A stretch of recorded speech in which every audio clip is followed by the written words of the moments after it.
Whether if your online business specializes in SEO, consultation, or just promotion in general, you're in for a surprise when I tell you that you've got the upper hand with offline businesses compared to online businesses.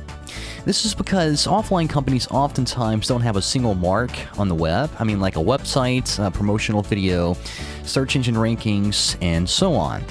Now, if you're watching this, I'm taking it that you're either an internet marketer or you're someone who's looking to get into this type of niche in some way, helping offline businesses spread their presence on the web. Now, this is an avenue that's usually not pursued because most people would rather avoid face-to-face interaction or, just more of a personal contact. And that is exactly where you're going to be able to cash in big time. So how is it that you actually get all of this going? I mean, what do you do to get a list of clientele that will buy your services? Well, the simple answer is going to be call and ask them. Who would have thought that? But let me explain here.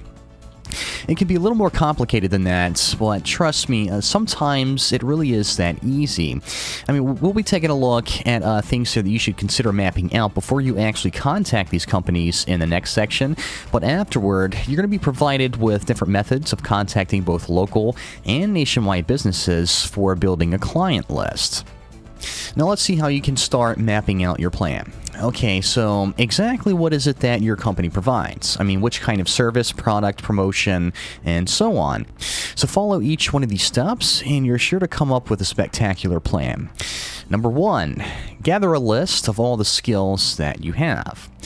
Number 2, decide if a skill, for example, video editing, should be offered as just that, or if it should be offered as multiple services. And what I mean is, like, Service 1 can be promotional video creation, and Service 2 can be product tutorial creation. So they're both video editing, but just a little bit different there. So it can be like multiple services that you can provide. That's going to come in handy for later.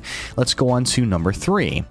Take your skill sets and give each one a service name. An example would be like the video editing services, as I just said, like promotional video creation or product tutorial creation, and that can apply to just about any kind of skill that you have.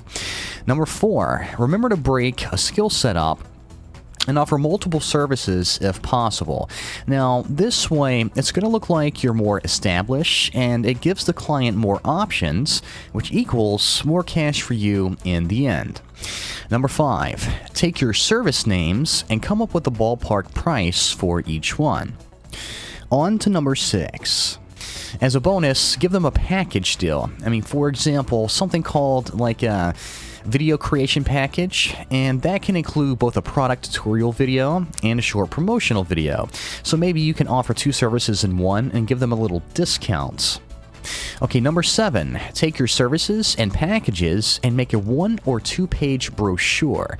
And what I mean is this is going to be like just a 1-page thing. It can be something that you print out and you add a description and explain what each service is. I mean, let's say that you're doing some SEO stuff, a little video, a little graphic logo stuff.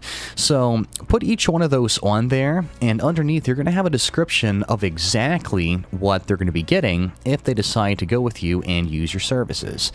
Number 8, add your name, website, email address, phone number, and seriously any other additional info that you feel is needed somewhere on the brochure. And this is going to make sure that the people that you're contacting, the businesses, are going to have all of the contact info that they need, and you're going to be easily reachable.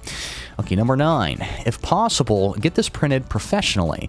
Now, if that's not possible, you can just print it out and make it look as slick as you can, but you can go to places like Kinko's or something like that, or you can use an online service that does printing for like business cards and stuff. I'm sure that they can take care of you in that area.